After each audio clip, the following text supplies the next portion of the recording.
Welcome to the Charles Barkley Toll Podcast, episode 10 or something. We got a guy here. Introduce yourself. Hello, my name is David. David, nice. That classy username. It's very complex. Very complex. We were trying to do a podcast for a little bit, but you had trouble because you've been moving, right? Yeah, today was our last day of moving things. Do you move often? I did when I was a child. This move that I just did finished off today. It was my first move in like 3 years, which is a long time for me. So yeah, I do move often. Do you have like family in the military? Is that why? No, I don't. It just kind of happened. I got tossed around. My father was in the Air Force, so he would get constantly stationed at different Air Force bases around the world. And so I would live in England for 4 years. And then he went to go learn Chinese, so we lived in California. That's very interesting. Then we went to Hawaii. And only around when I was 10 or 11 is when he finally left the Air Force and I stayed in one place. But before that, I would move everywhere. I mean, that's what I was always asked, when I told people how much I moved, they would just be like, your parents must be in the military. I was like, no, my mom's a bartender, and that's it. We just moved around a lot, I guess. I also went from different parental figures several times. It was kind of weird. It was fun childhood, though. Met a lot of weird people. And actually, one of my stepfathers first started telling me about astral projection and sacred geometry and stuff because he was super into it and he was a huge stoner. And all he did was listen to Tool. Yes, he was actually a little bit. In fact, I just had to throw away one of his books on crystals. That's true. I just did that today. I didn't need it. It didn't say anything. It would say this mineral is made out of these other smaller minerals, and it was just fucking boring. It was like a factual scientific book. The guy who created spirit science, I don't know his name, I can't name it off the top of my head, but the guy who created spirit science, what he did was he snuck into a hospital and dressed up like a nurse so he could sneak around and filmed the surgery going on. And then he went back home with his foot just yeah, I'm looking at the current state of medicine, just not enough crystals. And everyone in the comments were like, what the fuck? That's against the law, right? To impersonate a doctor and sneak in and stuff. It's oh, what? I totally asked for permission. Haha, totally. And then shrugged it off. I doubt it though. That's interesting. I was hosting a podcast about isekai, the manga style, called the Isekast. And it was awful. And it was mainly, we were doing it as a practice run for productions. But a lot of the time what we ended up doing is just watching spirit science videos instead of recording the podcast. Because it was just so entertaining. The voice and the animation and everything, I don't know. It was a tweet I made that said the Backyardians is my favorite isekai anime. The Nickelodeon show, but there's 4 kids in the backyard who go to different worlds. Yeah. That's a pretty good one. There's also Dragon Tales, where the 2 small Mexican children take drugs together to see their dragon friends in their imagination. That's a great isekai. There's a lot of things that are isekai that nobody realizes is isekai, which is something that we sadly never got to cover on the Isekast. Yeah, and we also didn't even cover SAO, so we never got popular. Although our Goblin Slayer episode, since that just got an anime, is just blowing up now, and it's by far the worst one. It's 30 minutes, and the audio quality was terrible. We normally have very good quality, though. Yeah. I'm really into production, and we're also running a D&D podcast, so that's also something that I would like to get your opinion on, just kind of production, equipment and stuff, because you have very interesting taste with that. What do you mean? Just your production equipment and the VHS stuff you do, and what's your design philosophy for making videos or a podcast? Other than just shitting it out. It is just throwing shit at a wall and then carving through the shit into a shape I like. I mean, yeah. I just okay, here's a song. Out, but more refined. Here's a song, let me just throw enough footage at it and then organize it and carve it out a little bit. There we go, that's something I like. That makes me feel something. Let's upload that. That's why I asked, though. Hearing that thought process more than just your normal process is interesting, because most people don't see it that way, I don't think. Yeah, I mean, I feel for me, I just have, of course, very specific esoteric taste, which is why my videos are really fucking weird. So that's why they're pretty good, though. So I'm well, I just gotta do what feels right. Whoop, whoop. Yeah, I mean, even if it doesn't fit convention, just do it if it feels right. Yeah, that's been my friends and I's kind of production standpoint on it. Not that we have an official one or have really talked about it, but we all have that attitude of just kind of trying our best and just shitting something out on a plate and then trying to refine it. But nobody wants to edit. That's an issue. I always end up editing everything. That's also why the Isekast died, because I couldn't edit it anymore. Editing is a pain. It is a pain. You seem to be pretty decent at it at this point, though. I've noticed that. Yeah, you just gotta turn off your brain and just do it for 2 hours. Yeah, I tried the Digi like 3 beers Oh, method. yeah. It kind of Good worked. idea. How many times have you moved? Do you know a number, a specific number? Okay, let me Because not. think. Okay, so there was the first place, then there was the second place, then there was England, and then there was the fourth place, and then the fifth place, and then back to the fourth place, and then to the place I live now. So that's like Wow. 6 or 7 ish. The one place I've already been to, and that's like, yeah, 6 or 7. That's about right. And then so you also went to like 7 schools, or Yeah. okay. Okay. I moved even one of the day I was born because I actually had medical complications and I was flown across the Mississippi River because I was born in Illinois and I was flown across in a helicopter because I was going to die. Oh. So cross state lines first day of birth. That's already, omen. Then I moved all the way to here, Nevada, which is a fucking desert. It's an awful place. Thrice more into California, and then I moved to a different place in California. Then I moved to Sonora, California, and I moved 3 times in Sonora, California. So that's already 10. And then I moved to Texas, and then I moved to California, and then Santa Cruz, California, and then I moved here again to Nice. Nevada. So that's 14 different separate like places, and I went to 12 different schools, but only one high school. So I win that battle. I'm going to take that victory. Nice. Good job. That was a fair It's win. not. It's not. I was No I was way. homeless at one point. It wasn't worth it. Don't follow in my footsteps. But Good game, no rematch. yeah, Juju Nori. Can you describe the process of astral projection in short for me? Just like what you need to do, the steps. Because I'm not sure if I've ever gotten it right. What I normally do is like I'll get asleep, and then once I feel like I'm starting to dream, I'll wake myself up, and then I'll immediately try to like visualize things and like the out of body experience. I try to put myself in that. Is that correct? Well, some people can do it differently, but the easiest way and the only ways I've accomplished something I think is sleep paralysis. Have you ever had that? Yeah, I have. So The first time it was a little bit sketchy, but then I thought it was probably. I looked it up and so you just gotta sleep for like 4 to 5 hours, wake up after 4 to 5 hours of sleep, get up, walk around, drink some water, go back, and then completely still laying on your back, try to let your body fall asleep while your mind is awake. yeah, and that's when the paralysis happens. Yeah, Yeah. and then okay, so I think I've been doing it correctly. I'm just it's difficult to really get further, and I have doubts, and I'm sorry to say that, but it's weird. I don't know. The thing about like mind shit like that, like hypnosis and lucid dreaming and all Yeah. that, is that literally believing in it is a huge part Is of it. what makes it. Yeah, I know.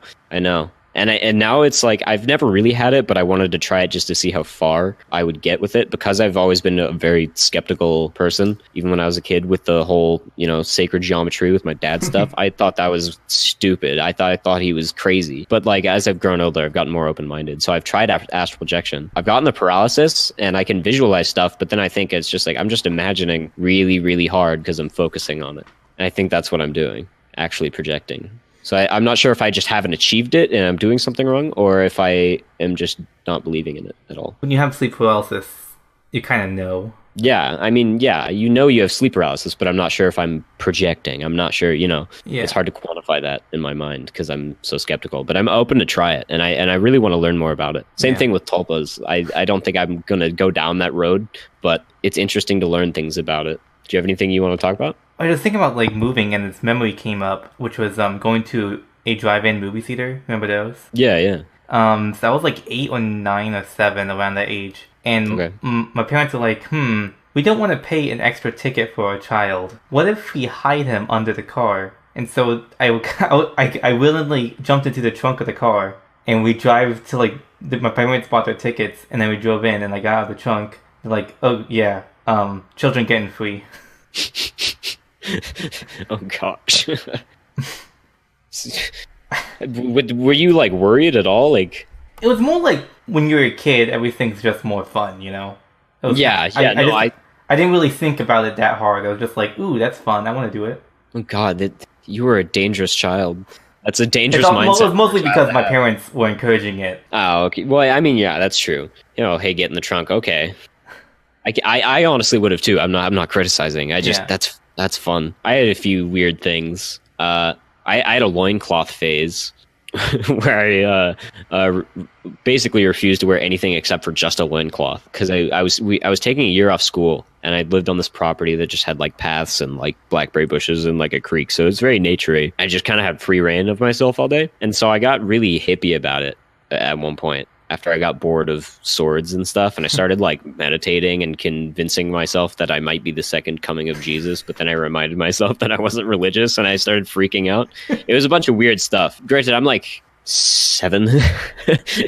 I'm probably about 7 years old, and so I'm just thinking about that, and then I was like, you know what? I want to get more down to earth. So I started making potions out of, or I called them concoctions, not potions. Oh. Out of all the deadly things I could find and chemicals I could find in the cabinet, I would combine them all and like boil it and shit Oh. and put it into vials and keep it in case I needed to kill anybody. Holy And I shit. only wore a loincloth. Yeah, I was a pretty wild fucking kid. Oh, that's another thing. The normal scale that we didn't do. Oh yeah, I forgot. The one normality scale. If we're going from 1 to 10, honestly, I can come off as like a solid 8. I have really odd conversation skills, and I'm not always very good at it. And so I seem kind of awkward around people, but I can come off as normal other than that. But I think on the inside, I'm pretty fucking weird. It's just hard for me to translate it. So I'd give myself a 4 to 8. It's a wide range, but it's 4 on the inside, 8 on the outside. I was talking about that, and it's kind of like, psychopaths or sociopaths don't have empathy and stuff, but they can read people and pretend to have empathy. So I feel like even if you pretend, that doesn't necessarily mean that you're like super high, but you're still high, I guess. I mean, higher than not, I guess. I don't know. Yeah, yeah, you're right. I feel like sometimes I'm an anti-psychopath because when I was a kid, I was like, am I a psychopath? I exhibit a lot of the traits, but then I always saw the no empathy thing, and I was like, okay, well, that's not me. I'm a pretty empathetic person. And as I got older, it only got worse. This is one of the reasons I actually do like kids, and I'm very wholesome, even though I've tastes that fit a very not wholesome person, but I end up being very wholesome. It's because I have just too much empathy. I'm basically a sociopath, except for the empathy part. I get that. Yeah, but otherwise it describes me perfectly. So it confused me when I was a kid, but now I just realize came out weird. Yeah, speaking of the meditation thing, there was a time in middle school where I was getting into hypnosis and meditation, and there was this empty classroom in like the middle school. So what I would do is that during lunch, I would just go to the empty classroom, open the door, close it, leave all the lights off, sit in a single chair in the middle of an empty classroom during lunch at school, and then play on my, shitty MP3 player that like my mom gave me or whatever, my iPod, the right music, hypnosis stuff, and just lay there and meditate until the bell rang. Wow, that's pretty hardcore to do it in like a public place. I was doing it in like the woods. It's an empty. No one knows. No one knew I did it. Yeah, no, I know. It's still though. I feel like it's an interesting place to go for that. Yeah, I mean that was like. Oh, actually, this is a good point. In school and on the point of school and meditation and astral projection, in freshman year of high school, I had a biology teacher who was a total bitch. And she was awful. And I think 3 people passed her classes. The class I was in with her, 3 people out of like 32 students. She was convinced that she could go into the 4th dimension and see souls and meditate to the point where she could see events that she desired to just casually.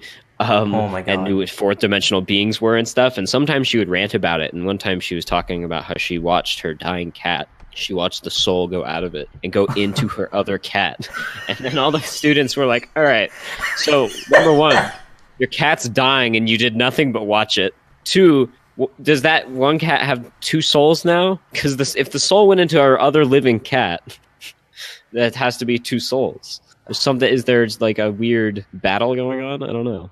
Yeah, I've looked into that kind of stuff, and I've definitely seen people who have like pets who died and then believe that their next pet is the reincarnation of the last pet. And this was also around the time, the story I just mentioned, around the time where the planes were going missing, just commercial planes. It was interesting because she was like, I know where the planes are. And we're like, what are you talking about? What are you talking about? And she's just like, I've seen them when I lay in bed at night. I can meditate by breathing slowly and stuff. And then, by this point, we're just like, okay, so she knows how to fall asleep. And then she's like, and then I can see the planes. They're in a jungle. They beached in a jungle somewhere in Indonesia. And we're just like, okay, she dreamt of it. But she thinks... No, she astral projected. I guess, but her whole process for how she got to meditation was falling asleep. And then she said she woke up in the morning after meditating, and it only felt like 5 minutes. And we were just like all laughing because that's just what dreams are, and she didn't know. There was a post on X where this guy's like, anyone have a glitch in the Matrix moment? There was one time I was laying on the couch, and it suddenly, instantly, 2 hours has passed. What the hell happened? It's like you fell asleep, retard. Yeah. Yeah, I used to have that kind of stuff when I was a kid, though, because, like, you could probably tell from the whole meditation Jesus thing. I was very, I don't know, I was open. I was open to different philosophies and ideas, because, like, I was tossed around through a few different religions and stuff, and I was just like, okay, this is interesting. And it was less that I believed in it, but more that I was just super interested in it and thought about it all the time. So I would have little moments that were glitch in the Matrix moments, but I would like question it because I'm like, okay, so I was sitting on the couch and then 2 hours passed. Sure, we'll take that example. And it was just like, okay, well, I'm pretty sure I didn't sleep.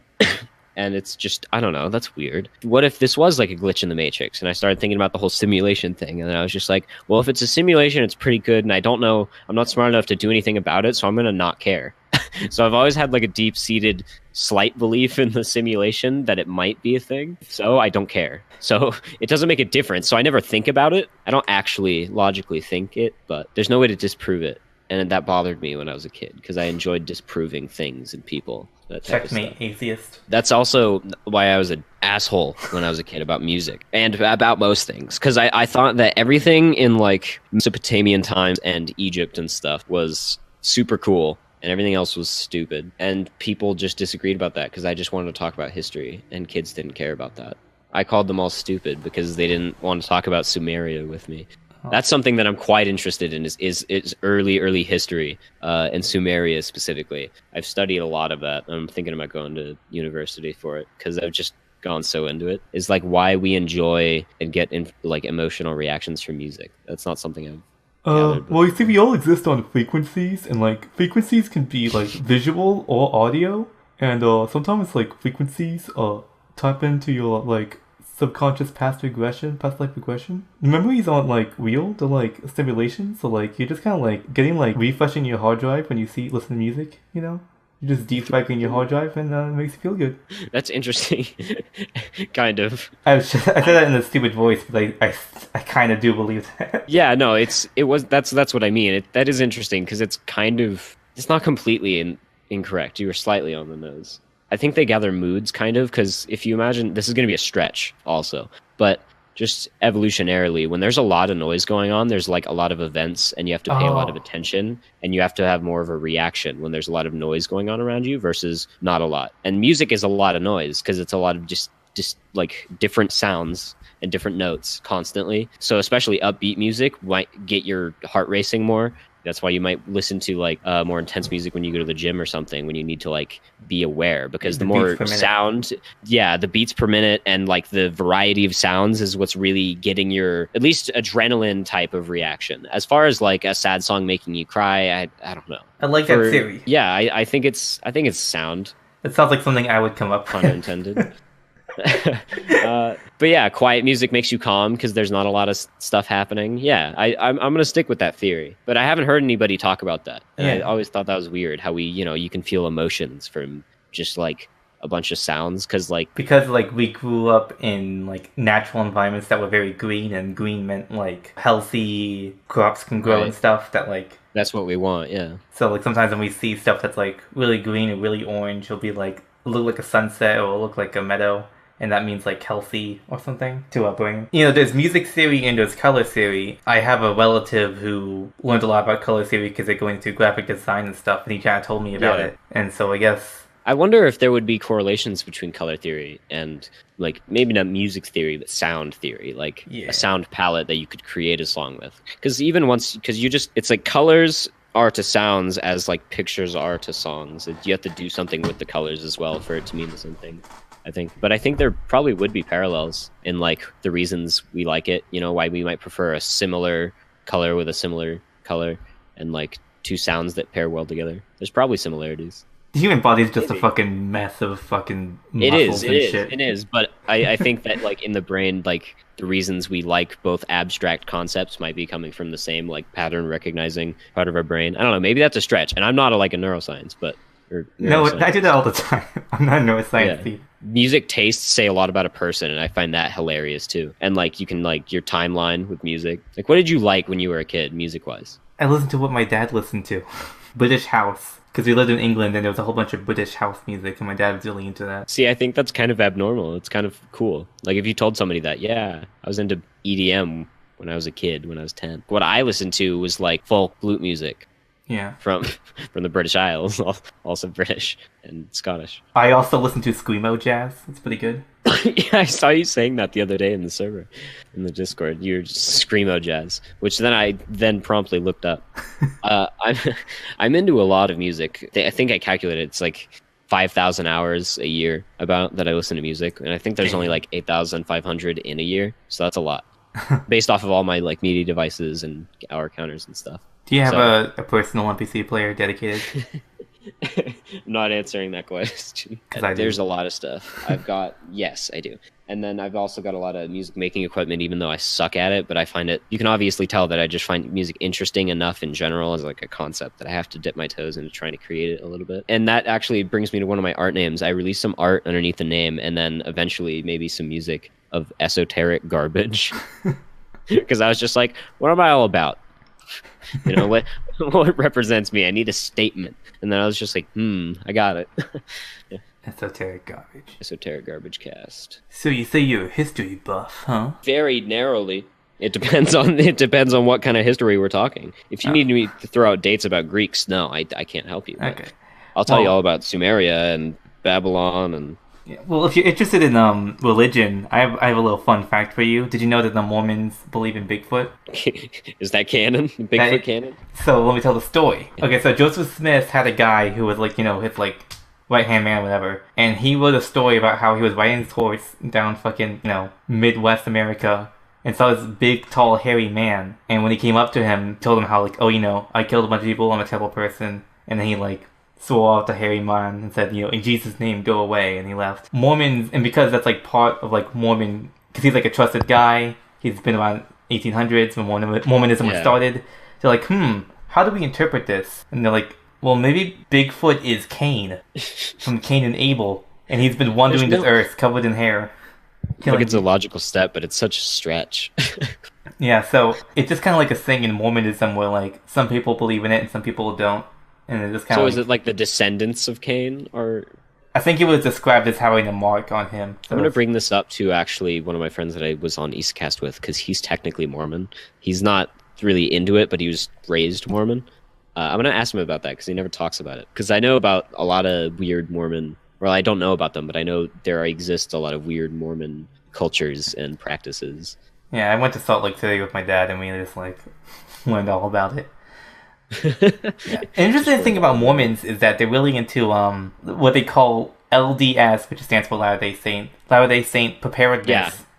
And they're really into like preparing food years in advance and stuff. That reminds me of the one cult in Arizona where they just claimed it was going to end early and were just living out there doing nothing, and it was all ran by this one guy who was claiming he was the reincarnation of Jesus, and people listened to him and followed him, and then he slept with like a bunch of underage virgins, and then the world didn't end when they said it was going to, and nobody's heard from them since. Maybe they died, I don't know. But it's interesting because Mormons have a huge interest in preparedness and like stocking food and being prepared to live on the wilderness for the end game basically. And it brings me into the concept of like survivalism.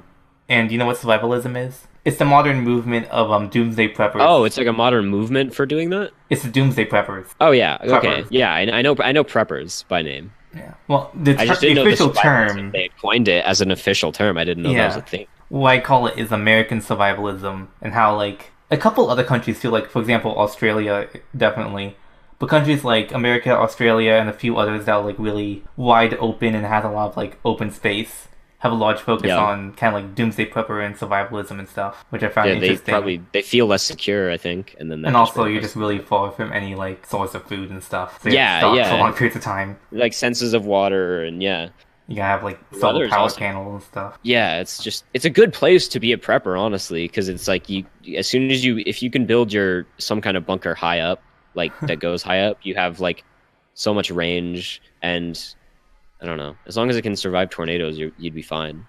Yeah. So it's just interesting because Mormons are like preppers before preppers, because they had this back in the 1800s.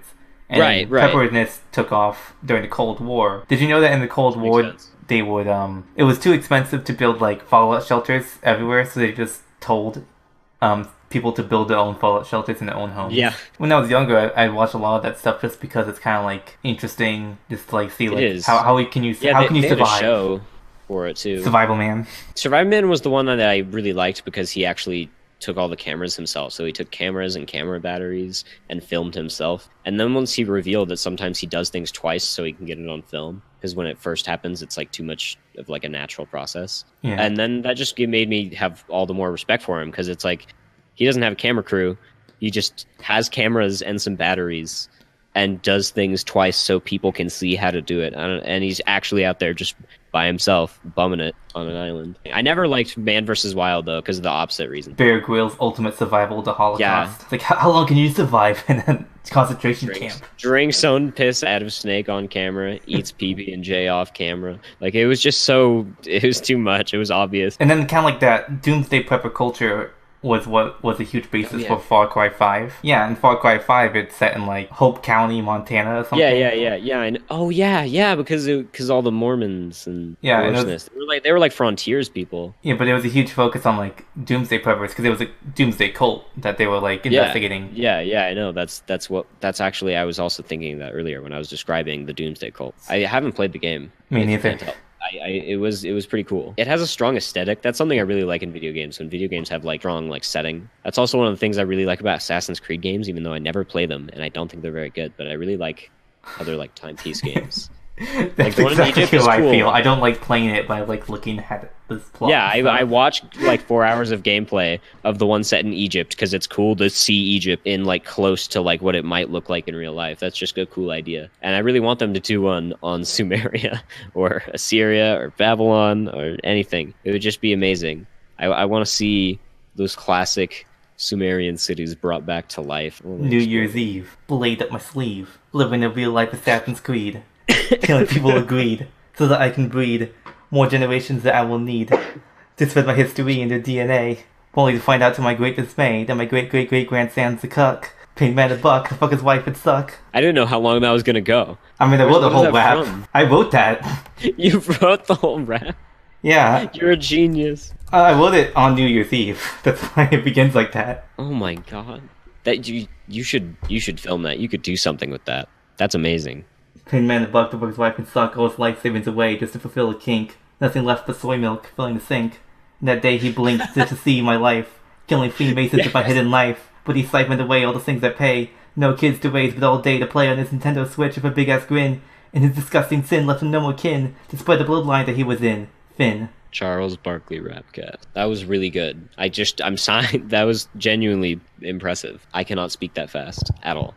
I did have a neat period. Did you ever have a neat period? Yeah, definitely. I talked about it in like Not Bohemian Grove episode 3, but it was the point where I would stay up till 3 a.m. watching Lucky Star. That's pretty much when you know. It's that or piss bottles. I never had piss bottles because I was in a house like alone, because the only other person who lived there was my mother, but she was out all the time.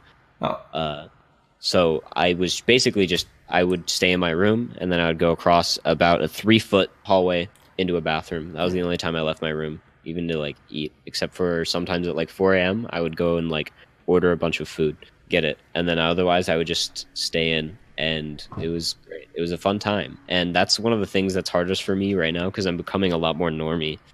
I'm interested in more like normie topics, and I'm like getting a life. And it's almost sad to see like the neat parts of myself go away, but it's good. I've got a schedule to follow, and it feels good because I'm actually actively thinking. Well, here's the thing with staying up really late is that my dad is the lightest sleeper you ever meet. You don't even have to make noise. That's dangerous, yeah. You don't even have to make noise. You have to walk near his room, and like the pressure you put on the floor will wake him up. It's ridiculous. It's crazy. And I had to grow up around that, so I pissed in bottles just because I didn't want to wake my dad up. And it's not because I'm scared of him or anything. I just didn't want to bother him. Yeah, that was one of my things. It was like, I hope you're not home so I don't have to like worry about it. Because I don't want to bother you. I don't want to upset you. I don't want to really talk to you. So it's just, I hope you don't wake up.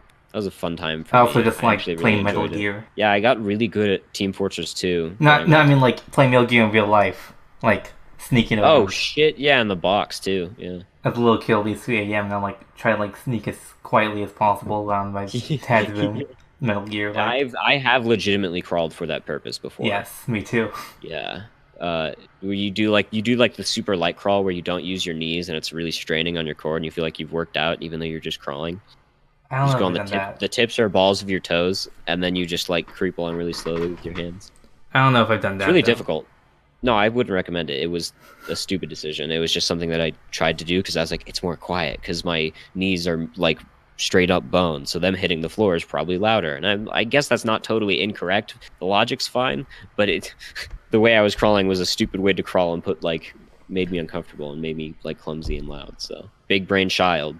Children are dumb. I think children are supremely dumb. I kind of hate them, but that's why I love them. That was another thing I was going to bring up. I forgot about that. I Yeah, really, here's the really thing. I like like. children. Here's the thing. I like kids before they become a teenager and pretentious, but after they can like talk.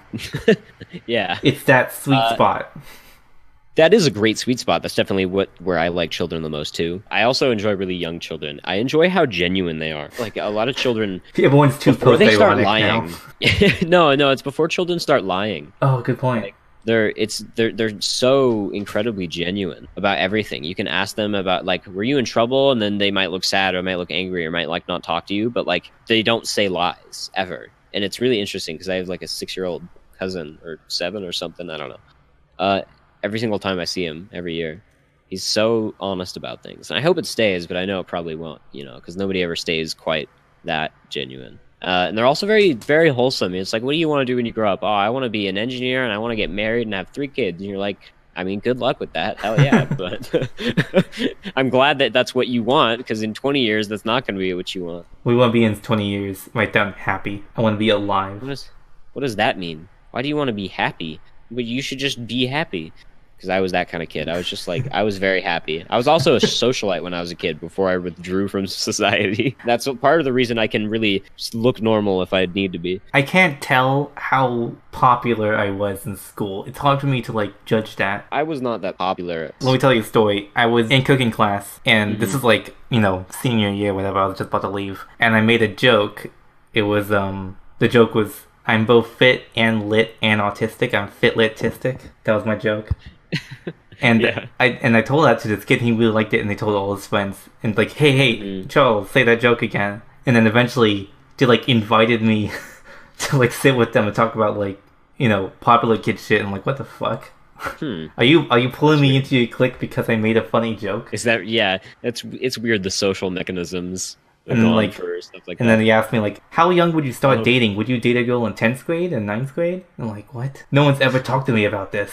Yeah, I've never needed an answer for this kind of question. This seems silly. Yeah. I had a few moments like that, but really not much because my group of friends specifically in like high school, because before that, the whole popularity thing was never a thing I even ever thought about. Yeah.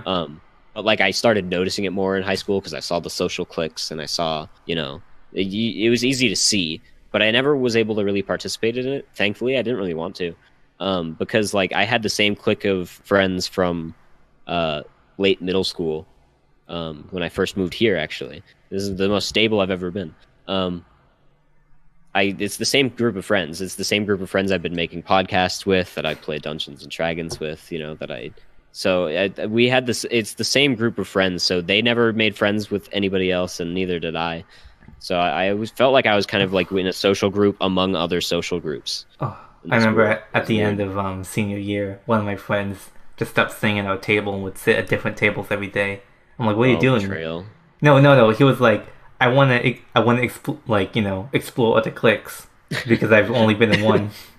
That's a cool thought. Honestly, I never had the balls to do it, and mainly because like, do you people watch? When I was younger, and then I got a phone, and I could just look at that instead. That's fair. I do people watch a lot less now that I have a cell phone, which I hate. I hate cell phones, but It's more of watching home movies on 8mm uploaded to YouTube. That's my people watching. pretty comfy. So in high school, during that cliques and stuff, I would just like pay attention to the conversations around us at all the different tables, and I would make my opinions of them without ever having to meet them.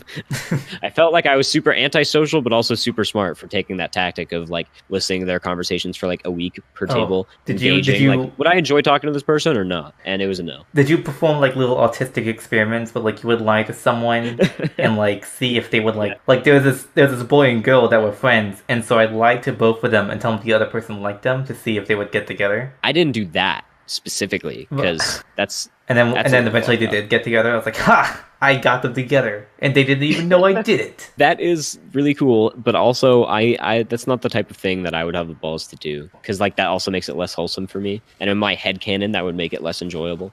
I don't want it to involve me because I don't give a shit. Well, I was involved, But I just they didn't enjoy know that my it exists. involvement. But I know. But I'm just saying that's why I never did that. I guess Oh. over explanation, but I was trying to give clarity. let me tell a story about the guy in that relationship. He moved away. Well, first of all, he's the guy who wrote the zombie story.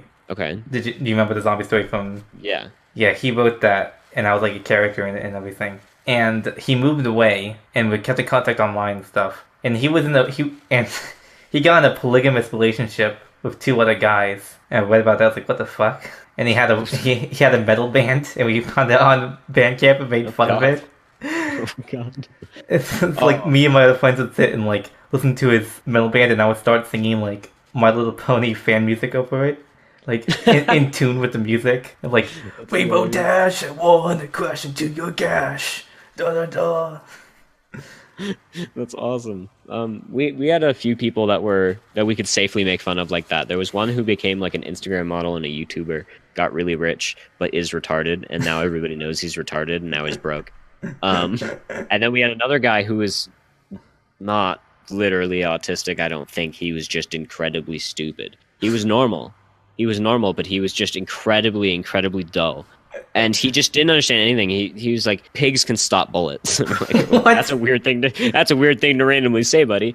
You want to explain it? He's just like if you just freeze a pig, that could just like stop a bullet. I'm like, yeah, it probably could like stop a bullet, but it's not like impervious. He's like, no, it's like a shield. It's like it doesn't matter how many bullets you shoot at it. I was like, okay, you're weird. And then he would try to get into fights, and he only drank Monster Energy, and he had the skinniest black skinny jeans, and he thought he was cool. There's one kid who was really into steampunk, and he had like steampunk goggles that he would wear. That's awesome. And was he really had into steampunk. he had a trench coat and a large beard, which was like genetic because we were like 15 and he had like a huge ass beard, and he was like, if I try to cut it, it'll like grow into my skin. It'll become ingrown, so I can't shave it. So he was like, this bearded trench coat wearing steampunk guy. That's kind of cool though. I'm glad he had the gall to just do that. He was talking Reddit memes, so that was like point less, 1 point less. Highlight. I always love it when people get my nerdy references, like total strangers. If somebody gets just a niche reference of mine, if like even if it's not that niche, but for compared to pop culture, nobody would know it. If somebody appreciates that in like a public place or like another student or something like that, I always really appreciate it. And that actually, I got reminded of that because I was just I have this hoodie, this jacket that's a Toradora. It's the anime. I just have it it was a Christmas gift at some point, and I was out with a friend just sitting. It was in a bar actually, and then I just had the sweatshirt on, and a guy looks at it and he's like, I love your sweatshirt, man. I love Toradora. I was like, oh, that's interesting. This like 30-year-old man is telling me he loves Toradora. That's in public. That's, I don't know. I just never thought, in my neat days when I was watching all these random shows that I would have a moment like that. And then he was just like, yeah, I have Taiga, the main character, tattooed on my arm. I'm like, okay, yeah, that's a real story. This just happened like 2 weeks ago. It was incredible. He just had a big tattoo of the main character of Toradora. Would you ever get a tattoo? Oh yeah, not of anything like that. I don't know. I've always wanted a tattoo since I was a little kid, and I don't want to disappoint little kid me. So I got to do it at some point. I'm thinking about going a dragon on the leg. I know it sounds super simple and normy, but it's gonna be cool. Yeah. It's gonna be cool. This is what I'm talking about as I'm losing my neatness and I'm becoming more normie. These are like the things I think about on a daily basis, and I'm like kind of having an internal crisis about it because I hate myself for it. Well, here's the thing: you shouldn't be neat just to be contrarian. No, being neat because you actually want to like that. It's stuff. because I feel like I'm more myself when I'm that, because I don't really enjoy social interaction very much. I don't enjoy going out. I don't even enjoy daytime. I'm very cynical in that aspect. Living in the neat lifestyle, not to be contrarian, but simply because the lifestyle promoted the things I enjoy about life. I can just sit and do whatever the fuck I want and listen to music and play Team Fortress 2 for 13 hours and then sleep through the entire day and then like Skype call with a friend while I drop pictures of like the dreams I just had and shit. I don't know. It's just a lifestyle I enjoy more. It's just like doing things just to rebel is not a good reason. I'm aware of that. It was just, I enjoyed the way it made me. I felt like I was living up to like a good potential. But then I was like, well, what good is a good potential as a NEET if NEET has no potential? And I was like, okay. Yeah, I mean, okay, so the thing about me with tattoos is that I've always felt like I'm always going to keep changing, and I'm always looking to change myself. So if I get a tattoo, I'm going to regret it. I don't think I would regret because it. Because when I was younger, even when I was younger, I'm like, I'm not going to be this fucking guy. Well, I'm going to become better than this. So if I get a tattoo, it's just going to remind me of my worst self. Here, I describe myself as wholesome like once or twice. Here's where it comes in. I think less about how I'm like not gonna like remembering past me or like being disappointed. I have like a very big like no regret policy, and I don't like make specific goals for myself. Like I'm not gonna be that guy unless it's really bad, you know? Like I don't plan on becoming like a heroin addict or something, but I think thinking back to tattoos would be very pleasurable for me because it would be remembering like, because at a certain time I really enjoyed the imagery and I was excited about it and I got it on my body and everything was new and I had this whole honeymoon period for it and it was just nice. And I don't think I would regret having it because it's also a story to tell. And I love having stories to tell. So I do ridiculous things just so I have a story to tell. That's all of my life decisions, if I'm yes. to be honest. That's not even a joke. Like literally all of them have been for that reason. And I would have thought that I made life decisions for other reasons, but I'm like, no, it's just so I can talk about it later and because it's cool. You know, it's because it's aesthetically appealing rather than important. What you should do is you should tattoo your favorite meme of every year on your arm. And so I'm also not trying to waste space, though. I want it to look aesthetically appealing. No. Yeah, what you do is you get your favorite meme of every year and tattoo it on that one day every year on your arm. And then when your kids are like, Daddy, I want to see your cringe compilation, just pull up your sleeve. Oh my goodness, the cringe compilation arm. Can I see the cringe arm? And then every year you add more and more cringe to it. It's like, what's the cringiest thing of this year? That's actually an interesting idea. And then the fact that you have a tattoo of it is, in fact, cringe. So it's triple cringe. Right. You could even just like tattoo like the shape of like a glass, like a 2D figure of like a water glass, and just slowly fill it up with little symbols, like a Twitch donation cup with little memes, each one different, the most popular from every year. And then eventually, when the cup fills, and you're like, all right, I'm like 64, I'm gonna stop getting these. I'm done. I got a full cup, you know. And then you have the stories to tell for each and every single one of them, and a shitty tattoo to go with it. Right. Having the child is just having a walking cringe compilation. I mean, basically, yeah, because like, especially if they're just like you, because then you're just like, you're making me hate you and myself the more and more you speak. Fuck off, you know. It's like, hey, look at this little kid. He can't even shit in a toilet yet. He isn't potty trained. Cringe. He posted cringe anarchy on Reddit or something. Did you ever take medication? Yeah, we tried Adderall. Didn't work. Didn't like it. Didn't like it at all, and still have not tried it in like my adult life now, because just doesn't seem fun. But it helps you focus. I already focus too intensely. So, you know, it's like my focus is switch a lot, but I'm still thinking about things in the background. When I was 16, I was given Ritalin as like a test. Like here's just try it, and then it doesn't work out. I still have that little canister. Every once in a while, I'll take some if I need to focus. I just use it when I need it. And also Ritalin makes it hard to sleep. So if I need to do an all-nighter, I'll take some. So it's just like strategic usage when I need to like not eat, not sleep. Because it also ruins your metabolism, so you can't eat. Yeah, it does. That was one thing with a medication I tried called Risperdal, which is psychoactive. It's to prevent psychoactivity, but if you have none already, it might spike it. Is what that means. Meaning as in like psychosis. So if somebody has schizophrenia, they might take Risperdal or something like that. Anyways, I had some Risperdal. Awful medicine. The side effects were really nasty. Your heartbeat is irregular to begin with. Just pretty much all the time. Your brain still remembers that you have to do it, so you still do it, but it's always irregular, which freaks you out more than you would think. It also makes your muscle activity a little weird. Sometimes your blood flow, it's like, oh, my pinky is so cold. Oh, it hasn't gotten blood in a hot minute. You know, it's weird. It was awful. And also, you know, like you just mentioned, the metabolism. So is this something I take when I need an extra boost, basically? I don't use it for, like, regular shit, even though I'm supposed to take it, you know, once a day or something. That's kind of just how I view cannabis, personally. Oh. What? No, you just said, oh. Oh, cannabis. Oh, that's what I mean. Like, what do you mean by cannabis? Do you Because have a I negative haven't taken opinion? cannabis. Oh, okay. You should try it. It's very simple. It's very unassuming. I Here's the think people thing: make a my big deal cousin of it. offered me some weed when I was 16, and I was like, "I'm a good boy," and I said no. And he was When I was like, 16, I also would have said no, for sure. "Well, it's good if you do it with me, so I can like help you through it, and you can get help, and I can explain everything to you." No, That's I'm a good true. boy. Oh, wow. See, that kind of argument would have really gotten me as a kid because I'm like, yeah, you're right. That's what I would have thought. And I was like, I'm gonna wait until I'm like older, which I did, and I'm glad I did. The experience I've had so far is very nice. I feel like I get a boost for it, especially in video games, like in Smash Bros. Oh man, it's intense. You go Super Saiyan, like truly. If I'm writing anything, it's done in 20 minutes. Like all 6 pages of like my like script or an essay or something. It's done. I become super productive. Sometimes I clean. Sometimes I just sit in my bed and watch marble race videos and try to imagine what the dude's face looks like who's commentating over it. It's like you do things that are really fun. You just always have fun when as long as you're not like going too high or too low on the dosage, in my opinion. Controlling my dosage is important to me. As soon as I'm like correct amount of stone, then it's perfectly. I can still perform all of my everyday tasks, but I am more creative. I'm a bit more like sociable. I can talk more easily with people because I'm still very, from the said neat period, air quotes, it's kind of become a daily thing because it's just so incredibly helpful. I would recommend you give it a try at some point.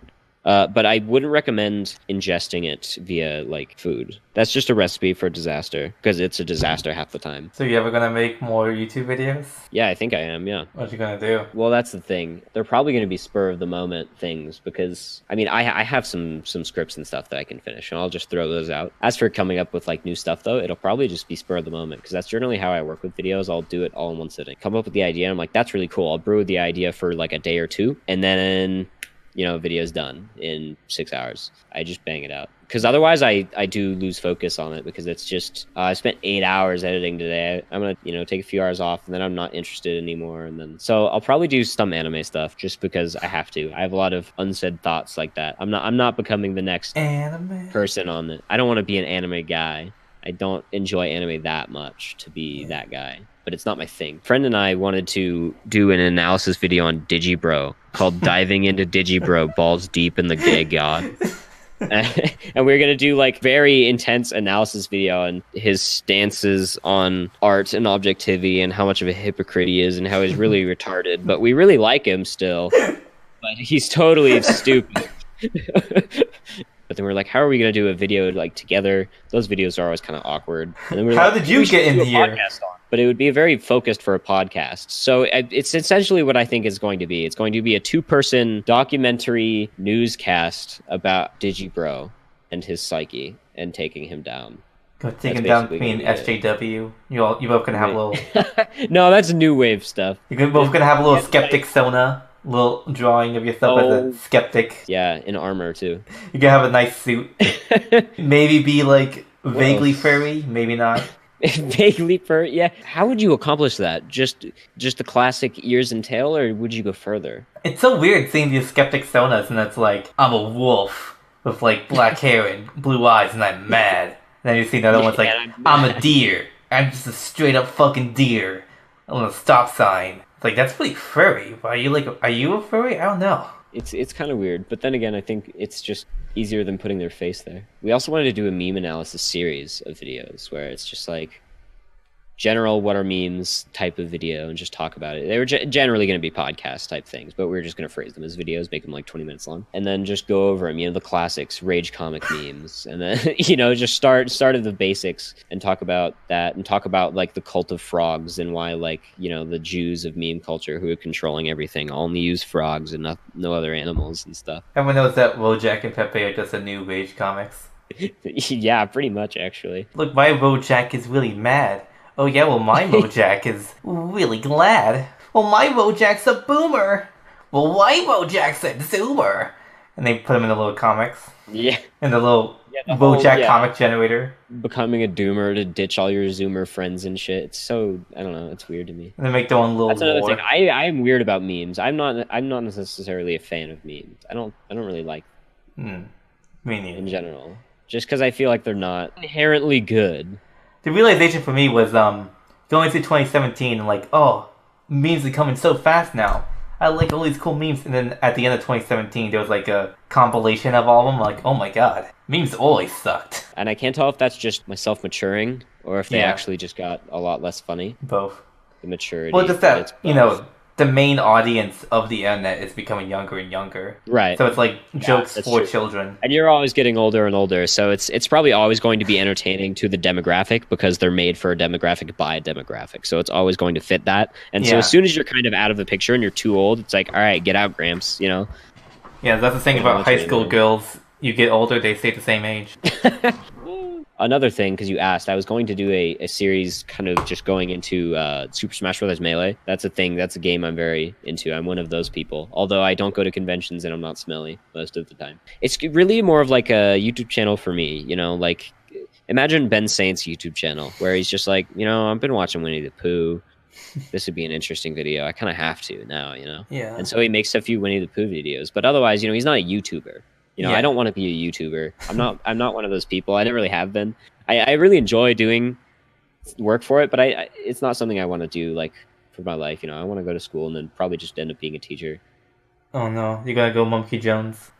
No, You gotta study in English, write a book about school shootings, and then realize you don't want to be a teacher. I never got Mumkey. Like I get it, but I really don't. The thing about Monkey is that he's going for an amateur style, but I can tell that you can do better. It just feels Right. kind of lazy, but you're going for an amateur style, so that's kind of like an excuse for why you can come off as like really cheap. Because he That's obviously true. really likes amateur stuff. He likes the Yeah, he Mario really does. stuff. Yeah. He likes Mario stuff. He has film competitions.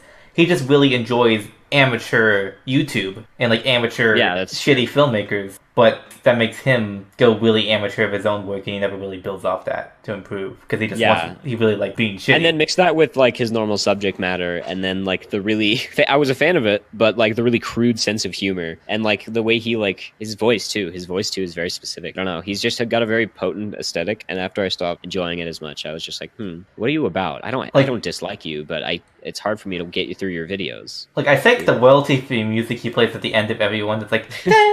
Da, da, da, da, da, da.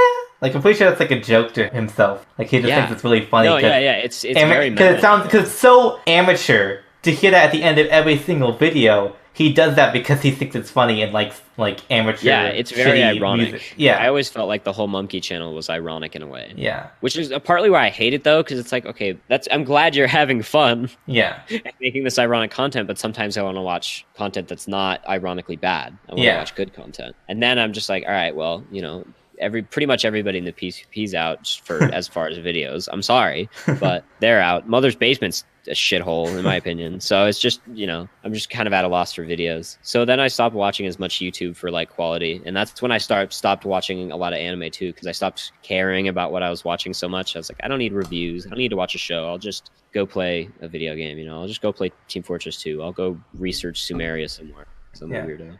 I mean, I don't want to say specifically what I hate about YouTubers because it'll sound really egotistical, but I do make YouTube videos just to show like what I think a good video would be, and be like, I don't like most YouTube videos, and I'm making like, you know, this is how I would make it. This is what I think would be a good video.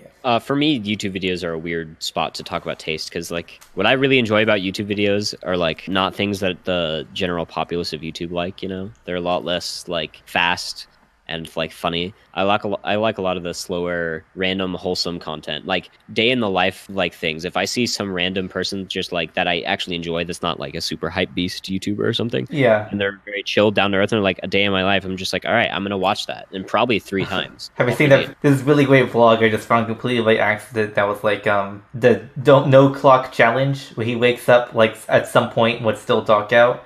And it's like, I'm going to see how long it go without seeing what time it is. And it's the greatest vlog ever. He just like driving to Walmart. He's like hiding all the clocks. He's like, what time is it? What time is it? I don't know what time it is. It's so I good. haven't seen this. It's This so sounds good. really impressive. Because it's just like he never made vlogs before. He makes like you know, video essays and stuff. And one Yeah. day he just woke up and was like, I'm gonna see how long I can go. And it's just like that spur of a moment, like really personal stuff. It's so good. That's really impressive. Yeah. Because if you saw like a vlogger personality do it, it would feel formulaic. But the fact It'd that be he's never done it different, before like Yeah, gives it brings. authenticity. Yeah, that's a good word for it. Authenticity. Because when people do vlogging for a profession, they just become formulaic. There's no way to avoid it. You have to. Right, and a lot of the time, if it's like, all right, I'm looking at Casey Neistat, and it's just like he makes these videos because he has to make these videos. It's not like he got a sudden inspirational idea and was just like, oh my god, I'm not gonna look at the clocks. It's just like, all right, another day, another video, and Yeah. he's obviously more inspired than just that thought process because he's actually showed it. I have a decent amount of respect for him, kind Of of course. as like a creator personality person, even though I don't watch his videos anymore. But I watched a good 200 vlogs before I formulated my full opinion on him and felt satisfied and moved on. Yeah. Because he was interesting. His philosophies are... I mean, just like me personally, I really love that clever transitions. So I just love... and he's a god for that, yeah. Specifically clever transitions. I'm like, yes. Yes, sometimes his transitions are just too crazy. Like the spinning ones too, where he spins, the camera's suddenly covered, by like a hand or something. Yeah. Right, and then it spins, and then it comes out, the next shot comes out spinning at the same speed to match the spin, so it's like a seamless transition, but like via 360 spin. It's just crazy. Dumb work ethic, because, he like sleeps like 3.5 hours or something a night. It's dumb. And he's instantly up and he's like, all right, I got to edit this video. And these are really highly edited videos, and go out every single day, and he films them every single day. So every single day he has to make space for editing all of that entire video and then making the entire video and eating. He has a wife, he has a child, he has a job, he owns a company, and I'm just like, all right, you've got a lot on your plate, but you're fine. And that's impressive to me. That's something, because like, I know if I had that much on my plate, I would probably not be fine, because I am much more of like a small person. I want less out of life than that. So I find him interesting in that way. Hello? Furries. Tell me your opinion. They're fine. Yeah. That's it. I don't really get it, but like, I kind of get it. I would do whatever, man. Yeah. Here's the thing. I really wish that the furry convention was not banned from the hotels. Actually, that was hilarious. The one that went awry in like Washington or something. Trashed the entire hotel. Rainforest. Yeah, I want that to happen again. But otherwise, yeah, no real opinion. Do whatever, man. I'm just getting exposed to more and more of them, and I just get more and more hot takes building into my mind that I can't say. You know what I mean? Yeah. More and more hot takes coming in. All right, we're done with that. I can't facilitate that any longer. Yeah, furries, sure. They're all good, man. What are other hot topics? What are buzzer topics? Zingers. Obamacare. Obamacare, it fucked me financially while I was in high school, but whatever. That's why we need Romneycare. Yeah. Would you like Obama, Bin Laden, or shit Romney? When I was younger, I thought that song "Move Like Mick Jagger." Remember that song? Mm-hmm. Gotta move like Mick Jagger. I thought that Mick Jagger was Mitt Romney's middle name. It was Mick Jagger Romney, and he would like dance to the song. You gotta move like Mick Jagger Romney. He would like spin and shit. That's a big connection to make. Dude, I was 13. I just did that shit all the time. No, it's impressive. It's not a bad thing. That's funny. It's funny as hell. How do you feel about Trump? Go for it. Fucking give your opinions on hot topics that you never talk about. Go for it. Politics is a sham, so it doesn't matter. Okay, fair enough. He's an actor, just like all presidents are actors. He's just doing what he can to get what's shit done. Yep. Yep. I agree. You were nice and safe about it, and I'm slightly sad, but I agree. All right, well done. I don't. Palestine. I'm quickly learning I know no zinger topics, and this is probably why I don't have good conversation topics normally, other than the same old shit. Have you ever played Dungeons and Dragons or like role played? I did once. Any role play experience? I did once, but never again. What was it like? It was with the kid who dated two guys. Oh, okay. And he pulled his iPod and like played the Legend of Zelda opening music as he explained the introduction. It's like da na na na na na. He's like opening it up, and he like simplified it for me and my friends because we never played before, so he played on simplified rules. But nice. It was fun, but it was just really slow, and you have to wait for everyone else's turn, And I'm like, I want to. Yeah, I guess that's a problem that's only solved if you like are actually interested in the game anyways. Like if you can persevere through that, you can get past that. I think for most of the people that enjoy D&D, at least. Yeah. I'm starting to become not like an expert on D&D, but I'm starting to become very experienced, at least for my age, because I see a lot of people they're like, I've been playing D&D for 5 years, and they're 37. I'm like, okay, well, I just started, and I'm doing like a nice, really well-produced podcast and stuff on it. So I want to start maybe do videos about that. A friend of mine actually that was on the Isacast is doing a video. He was doing a video on the PCP, and he's doing a video. It's gonna be good. And he's doing a video on D&D, why it's bad and why he plays it every week because it's good. It's gonna be interesting. Anyways, I'm kind of like a sleeper creator because I don't really release anything, at least not very publicly, obviously. But I'm like always making things, and I kind of like it.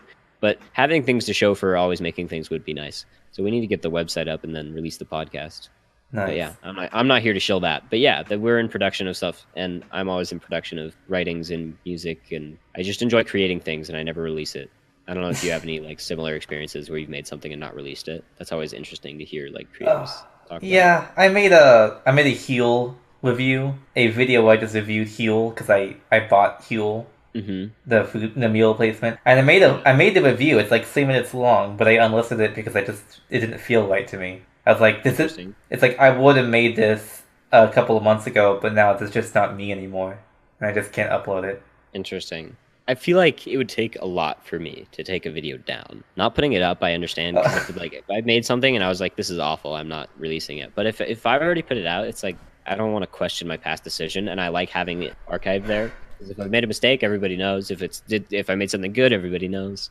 And if somebody finds it later down the line and really likes it, then good for them, you know? Well, I made a video of fucking horses dying, so I hit that. That's why I got 3 dislikes and 0 likes. Specific target demographic of people who will like and dislike that video. Do you use Windows? Yeah, but I have used Linux before. Okay, that's what I was thinking. I was like, you seem like you might be a Linux person. Linux is interesting. I installed Fedora on my ThinkPad T420, and I called it my lap tip. It's a laptop that you tip because it's a Fedora. Yeah, it's a Fedora. Yeah, I get my lap tip. That's actually pretty good. When did you first find the PCP also? Just a last random question, because I'm just like, what did you think of them? It was because for me, it was episode 1. It's some MLP before they were the PCP. Okay, yeah, because I knew a few of them, but not all of them. I was not part of the whole circle yet, but as soon as the PCP was a thing and I saw the thumbnail... I was subscribed to Endless just before he released Horseshoe Finale, so I saw that the day it came out. You were in it, yeah. So I'm more of a fan than you, so get out of here. No, I lost the fan Olympic. You moved more? I've watched more ponies. Oh, shit. When I first found the PCP, it was really weird. I would only listen to them on planes. This is something I actually kind of wanted to call in for because my friend's also been on I keep talking about him on the PCP when they take voicemails. He's been on there like a few times. Yeah. He's the guy who asked if PCP sled gang, and that was the whole question, and they didn't understand it. And then Jess started talking about his excellent English accent, which was really bad. Anyways, I've been tempted to go on and make a voicemail about that. When I first found the PCP, I didn't want to listen to them normally, only on planes. And every single plane ride I was listening. And this was like when they were first coming out, and I was ripping them off of YouTube and downloading them. I did that, but with the Bits and Booze podcast with Jess and his other friend. Yeah. That no one's ever heard of me. His secret podcast. Bits and Booze podcast. I really like finding really tiny podcasts and listening to them, even on SoundCloud. Sometimes I'll go on SoundCloud and look up like the word podcast to like search through like really unpopular ones and just listen. Okay, I have a story about the first time I wanted to create a podcast. Okay. It was going to be called the Cringe Cast. And this was back in high school, when I was still in high school. And the idea was that every episode we would cover a different cringy subculture of the internet. Which is not a bad idea. So, like, first episode was going to be weeaboos, anime fans, and we'll move on from there. We'll do, like, conspiracy theorists, we do furries, we had a lot written down, I just don't have it anymore, but The idea was No, it every, makes sense. That's a good idea. and then the further down we would start getting into like really specific communities that no one's ever heard of, and we like kind of like find like secret internet cults and like talk about them. That's awesome. That's the That idea. sounds almost like a radio show style like format that you Yeah, got and going. I thought this was a super good idea. I just need people. So what I did was like I bring my laptop and I bring my blue snowball microphone in my backpack and like, all right, we're gonna record it, and we go to like an empty room and like, okay, this is good. And I sit and I set everything up and I sit with my friend. I'm like, okay, you ready? It's like, I don't want to do this. I'm like, why not? It's like, I'm like, okay. None of my friends Bitch want to out do. when you're doing cool stuff like that. Yeah. So I just that it required other people because it was going to be like it's not the type of thing you can really do solo. What I had in mind, Right. so it died right there. But that was my idea. I had a lot of podcasts planned in high school that just died. Yeah. Even though I'm still with the same people I knew then and making other podcasts, a lot of the ideas just died, even though we could do them. I've always just kind of wanted a general. We were talking about moving. I just finished moving today, which I think I mentioned. Yeah. Now in a house with 3 other friends of mine, and soon to be 4 other friends of mine. There's going to be 5 people living in this house. I'm in the garage, by the way. I'm now a garage gremlin. Nice. But it means I have a bunch of extra space and a couch, so it's cool. We want to have like not a talk show, but like there's the just chatting section on Twitch and stuff, and we want to record just general podcasts. Kind of almost like a copy of the PCP in the way where they're just like, let's choose a topic. Oh, we're going to talk about this topic for an hour and a half today. You know, just do that just because it's fun. I really enjoy the process of it, and I enjoy editing it, and it's good practice because I do want to get into bigger production things, and I need practice. So having fun with my friends and then getting practice for it seems like a good idea. But then again, I just have more on my plate, and I have to make more and edit more. Oh no! What? I just remembered in 2013 recording a fan fiction reading with someone. Oh. And Oh my. I sounded so fucking young. I was a little baby boy. I get that feeling a lot sometimes in old videos because I've been recording videos forever. I think I still have a baby voice. My voice is still weird to me. Yeah. I'm not used to my voice. Not You used should to. agree. I mean, I agree that everyone hates their voice. No, I know that, and like not to perpetuate the meme that everybody hates their voice, but I feel like I'm just not used to my own voice yet. Even Yeah. just in my own head, not hearing it on recording, even just hearing it come out of my mouth, it just like doesn't feel like my voice. I don't really empathize with it, which is bad, I think, because it's mine. Yeah. I feel like I'm a cartoon character. Like my mind is living inside this stupid meat suit that doesn't have the correct voice or the correct anything. I'm dysphoric, but not because of gender. It's because I'm a human. That's how I truly feel like most days. I have funny historical story to tell. Balloon Fest 1986. It happened. Oh, the one where they had all the balloons in the net and then let it go? You know that? Yeah. Yeah. And you know what Yeah, happened? it's pretty cool. Yeah, and then all the balloons went in the water. And then there were 2 people missing. They found a boat and they couldn't find the 2 because there was a whole bunch of balloons in the water. And so they drowned. in the bay. Yep. Yep. And they couldn't find the body. I know I'm laughing. It's awful, but like it's what a way to like not be found, you know? Yeah. What a night to die is the night that all the balloons polluted the bay and then they couldn't, you know, it's just like, man, that's just Magic balloon. Could you not have waited a little bit longer? I've always thought of like really not okay stuff like that when people die ever since I was a kid. Yeah. It's just really inappropriate stuff. I never say any of it. I know better, I think, so far. No. But I always think it. I'm just like, God damn it, you know? Just you could have just waited a little bit, or could you at least like finished writing your will so we don't have half of this shit to not know what to do with or something? Like, come on, dude. You're dying. This is a big event in your life. Prepare for it. Yeah. And then I think, wow, I'm fucked up. I was thinking about unironically putting my meme folder in my will. Like, who will get my meme folder when I die?